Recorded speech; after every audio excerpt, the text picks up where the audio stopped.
السلام علیکم ورحمۃ اللہ وبرکاتہ۔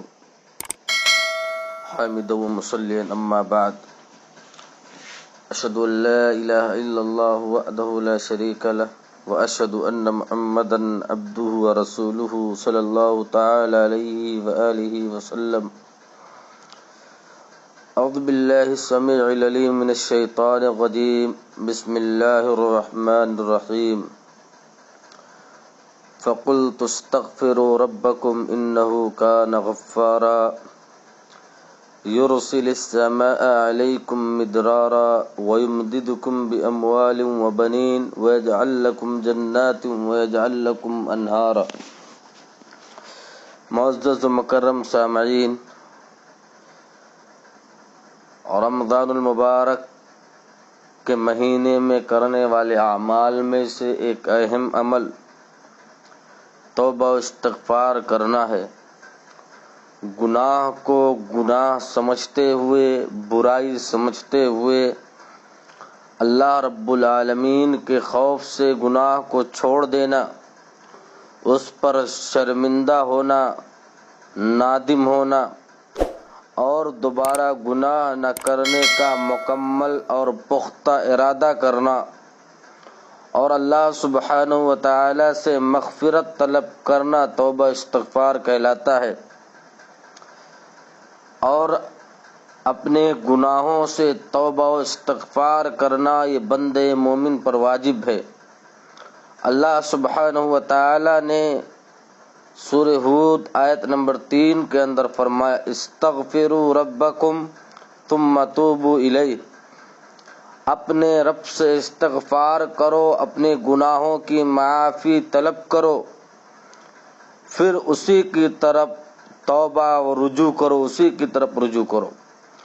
چونکہ توبہ استغفار کرنے والا اپنی غلطیوں پر شرمندہ ہوتا ہے، افسوس کرتا ہے اور مستقبل میں گناہ نہ کرنے کا عزم کرتا ہے، اس لیے اللہ تبارک و تعالی توبہ کرنے والے کو پسند کرتا ہے۔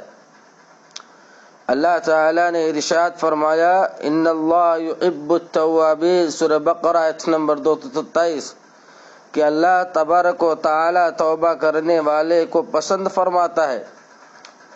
صحیح بخاری و صحیح مسلم کی ایک حدیث میں نبی کائنات علیہ السلام نے فرمایا کہ اللہ تعالی اپنے بندے کی توبہ سے اس شخص سے بھی زیادہ خوش ہوتا ہے جو کسی جنگل میں کھانے پینے کے سامان سے لدا ہوا اپنا اونٹ گم کر کے بہت تلاش کرے، تلاش بسیار کے بعد بالکل مایوس بیٹھا ہو کہ اب تو میری سواری نہیں ملے گی، اب میں مر جاؤں گا بھوک و پیاس سے، اور وہ اچانک سواری اس کے سامنے آ جائے اور وہ شدت خوشی میں یہ کہہ ڈالے، اے اللہ تو میرا بندہ ہے اور میں تیرا رب ہوں۔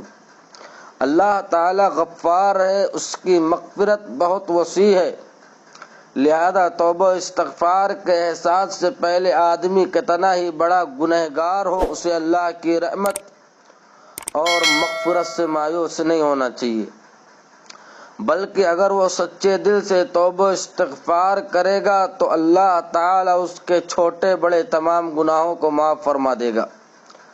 اللہ تعالی نے ارشاد فرمایا، قل یا عبادی الذین اسرفوا علی انفسہم لا تقنطوا من رحمت اللہ ان اللہ یغفر الذنوب جميعا انہ هو الغفور الرحیم۔ اے محمد صلی اللہ علیہ وسلم کہہ دیجئے کہ اے میرے وہ بندو جنہوں نے حد سے زیادہ گناہ کر لے، اپنی جانوں پر، اپنی نفسوں پر زیادتی کی ہے، تم اللہ تبارک و تعالیٰ کی رحمت یعنی مغفرت سے مایوس نہ ہو، یقیناً اللہ تعالیٰ تمام گناہوں کو بخش دیتا ہے اور حقیقت میں واقعی وہ بڑی بخشش والا اور بڑا رحمت والا ہے۔ سورہ زمر آیت نمبر 53 ہے۔ دیکھیے اللہ اپنے بندے کو کہتا ہے کہ میرے بندے تو نے بہت گناہیں کر لی، بہت برائیاں کر لی، بہت ساری میری معصیتیں کر لی، اللہ اب میرے بندے اب چھوڑ دے، اب رک جا، آجا میری مغفرت کی طرف، میں تجھے بخشنے والا ہوں۔ آ جا میرے خیر کی طرف، میری رحمت کی طرف، میں تیری گناہوں کو معاف کرنے والا ہوں۔ اسی طرح رات تو یا دن ہمیشہ اللہ تبارک و تعالی توبہ استغفار کرنے والے لوگوں کی مغفرت کرتا ہے، ان کے گناہوں کو معاف فرماتا رہتا ہے۔ نبی کائنات علیہ الصلوۃ والسلام نے فرمایا، صحیح مسلم کی روایت ہے، ان اللہ یبسط یدہ باللیل لیتوب مسیء النہار ویبسط یدہ بالنہار لیتوب مسیء اللیل۔ اللہ تعالی رات کو اپنا ہاتھ پھیلاتا ہے تاکہ دن میں برائی کرنے والا توبہ کر لے، اور دن میں اپنا ہاتھ پھیلاتا ہے تاکہ رات میں گناہ کرنے والا توبہ کر لے۔ توبہ کرنے والے کو اللہ تعالیٰ نے کامیابی کی بشارت دی۔ اللہ تعالیٰ نے ارشاد فرمایا، وَتُوبُوا إِلَى اللَّهِ جَمِيعًا أَيُّهَا الْمُؤْمِنُونَ لَعَلَّكُمْ تُفْلِحُونَ۔ سورہ نور آیت نمبر 31۔ تم سب کا سب اللہ تعالیٰ کی طرف رجوع اور توبہ کرو، اے مومنوں کی جماعت، تم سب کے سب اللہ تبارک و تعالیٰ کی طرف توبہ اور رجوع کرو تاکہ تم کامیاب ہو جاؤ۔ پتہ چلا توبہ استغفار کرنا یہ انسان کے کامیاب ہونے کی دلیل ہے۔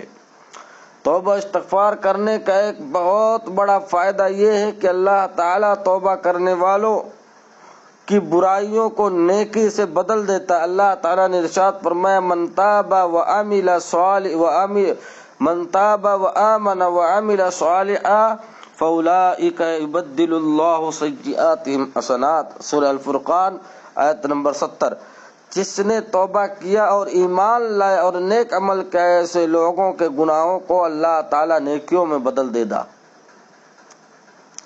توبہ استغفار کے دینی و روحانی اور اخروی فائدے کے ساتھ ساتھ دنیاوی، مادی اور اقتصادی یعنی معاشی فوائد بھی بہت ہے۔ اللہ تعالیٰ نے توبہ استغفار کے مادی اور دنیاوی فوائد کو بیان کرتے ہوئے سورہ نو آیت نمبر 10، 11، 12 میں فرمایا کہ استغفروا ربکم انہ کان غفارا یرسل السماء علیکم مدرارا ویمددکم باموال وبنین ویجعل لکم جنات ویجعل لکم انہارا۔ اللہ سبحانہ وتعالیٰ نے کہا تم لوگ اپنے رب سے استغفار کرو، یقیناً اللہ تعالیٰ بڑا بخشنے والا ہے، وہ تم پر آسمان کو خوب برستا ہوا چھوڑ دے گا، تمہیں خوب لگاتار مال و اولاد میں ترقی دے گا، اور تمہیں باغات دے گا، تمہارے لیے نہریں نکال دے گا۔ یہ وجہ ہے کہ نبی کائنات علیہ الصلوۃ والسلام ہمیشہ بکثرت توبہ استغفار کا اہتمام کرتے تھے۔ چنانچہ صحیح بخاری کی جو 6307 اور صحیح مسلم کی 2702 نمبر کی روایت میں ہے کہ آپ صلی اللہ علیہ وسلم روزانہ 70 سے 100 مرتبہ توبہ استغفار کیا کرتے تھے۔ لہذا ہم تمام مسلمانوں کی چاہیے کہ ہم زیادہ سے زیادہ توبہ استغفار کریں، خاص طور سے رمضان کے اس بابرکت مہینے میں توبہ استغفار بکثرت کریں، کیونکہ ماہ رمضان مغفرت کا مہینہ ہے۔ رمضان کے اس ماہ غفران میں بھی اگر کوئی بندے مسلم اللہ تعالیٰ سے اپنے گناہوں کو معاف نہیں کروا سکا تو اس سے بڑا بدنصیب اور ملعون کوئی نہیں ہو سکتا ہے۔ ایسے بدبخت پر جبریل علیہ الصلوۃ والسلام نے بد دعائیں کی ہیں، اور اس بد دعا پر نبی رحمت علیہ الصلوۃ والسلام نے آمین کہا ہے۔ لہذا ہمیں توبہ استغفار کرنی چاہیے۔ اللہ سبحانہ تعالیٰ سے دعا ہے کہ اللہ تو ہمیں توبہ استغفار کرنے کی زیادہ سے زیادہ توفیق عطا فرما، آمین۔ تقبل یا رب العالمین، وآخر دعوانا ان الحمد للہ رب العالمین۔ السلام علیکم۔